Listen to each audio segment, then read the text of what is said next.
ماں باپ کا حق ادا کوئی نہیں کر سکتا. اس لیے حدیث میں ہے نا کہ ایک صحابی نے ماں کو کندھے پر اٹھایا ہوا تھا, پوچھتا ہے یا رسول اللہ کیا حق ادا کر دیا؟ ایک روایت میں حضرت ابن عمر رضی اللہ عنہ سے پوچھا, اور تابعی تھا, پوچھا کیا میں نے ماں کا حق ادا کر دیا؟ فرمایا جنتے ہو جو کوئی سانس لیتے اس کا بھی حق ادا نہیں ہو سکتا, ایک سانس کا بھی حق ادا نہیں ہو سکتا. کچھ مثالیں کہا کرتا ہوں اپنے دوستوں سے کہ ماں باپ کا حق جتنا بھی کوئی کوشش کرے نہیں ادا ہو سکتا, ممکن ہی نہیں ہے, ممکن ہی نہیں.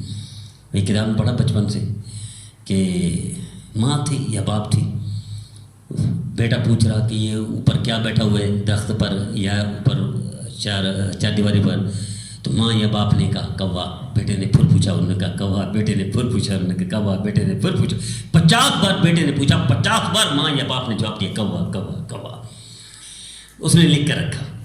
پھر تلک الایام نداولها بین الناس, یہ بڑھاپے میں آگے کمزوری میں چلے گئے اور یہ جوان ہو گیا, کڑیل جوان ہو گیا, یہی 50 بار پوچھنے والا. باپ نے پوچھا بیٹا یہ اوپر کیا ہے؟ تو اس نے کہا کوا. باپ نے پھر پوچھا یا ماں نے پوچھا بیٹا یہ اوپر کیا بیٹھا ہوا ہے؟ کوا. کبھی ایک مثال دے لو, کچھ اور پوچھا. جب چوتھی بار پوچھا تو کہتے بتایا نہیں تمہیں کوا ہے؟ تو اس نے نوٹ بک اٹھائی, بیٹا آپ نے 50 بار پوچھا تھا, میں نے 50 بار فخر سے خوشی سے تمہیں بتایا تھا, اور میری 4 دفعہ بھی برداشت نہ کر سکا. حق ادا ہو ہی نہیں سکتا ماں باپ کا. تو اس لیے میرے عزیزوں میرے دوستوں تجربہ کر کے دیکھ لو, جتنا ماں باپ کو خوش رکھو گے اللہ تمہیں خوش رکھے گا. بلکہ میں کہا کرتا ہوں اگر دنیا میں دیکھنا ہو نا اللہ جس سے راضی ہے تو یہ دیکھو کہ اس سے ماں باپ راضی ہیں تو اللہ بھی راضی ہے.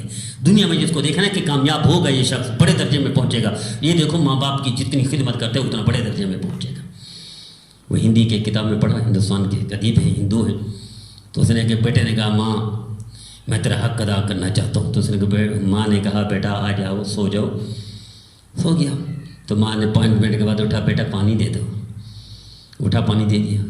10 منٹ کے بعد پھر سوئے تو ماں نے کہا بیٹا پانی دے دو. پھر پانی دے دیا. 15 منٹ سوئے, پھر ماں نے کہا پانی دے دو. 7ویں 8ویں بار کہا تو اس نے کہا کتنی بار کہو گی, دیا ہے نا بس. تو اس نے کہا بیٹا تجھے وہ وقت یاد نہیں ہے تو ساری رات مجھ سے پانی مانگتا تھا, ساری رات تو پیشاب میں گندے کپڑے کرتا تھا, اور میں ساری رات تیرے لیے جاگتی تھی, فخر سے خوشی سے جاگتی تھی, اور تو 6-7 دفعہ بھی برداشت نہ کر سکا. تو حق ادا کرے گا ممکن ہی نہیں ہے. ایک انگریز نے لکھا ادیب نے, تو اس نے کہ ایک شخص نے بوڑھی ماں کو داخل کروا دیا اولڈ ہاؤس میں. بتانے کی بات ہے یہ فرانس جرمنی وغیرہ. تو چلتا رہا, سال میں ایک دفعہ جاتا تھا خبر گیری کرنے. ایک دفعہ اچانک اولڈ ہاؤس سے فون آ گیا کہ اولڈ ہوم بوڑھے لوگ جہاں ان کو داخل کر دیتے ہیں وہ خدمت نہیں کرتے نا, خدمت کو سادہ سمجھتے ہیں. یہ مسلمان کی شان ہے, ماں باپ کو سر پہ بٹھاتے ہیں, جنت سمجھتے ہیں, ان کے قدموں تلے جنت, ان کے پاؤں کو دھو کر پینا عظمت کامیابی سمجھتے ہیں. فون آ گیا کہ جناب وہ ماں تیری مرنے والی ہے, بس ختم ہے. وہ آیا, اس نے ماں کو کہا اماں تیری خدمت کرنا چاہتا ہوں, تیری خواہش کی پوری کرنا چاہتا ہوں. تو ماں نے کہا بیٹا اور تو کچھ نہ کر, اس کمرے کے پنکھا تبدیل کر دے. بیٹی اماں آپ تو مر رہی ہیں, پنکھا تبدیل کرنے کا آپ کو کیا؟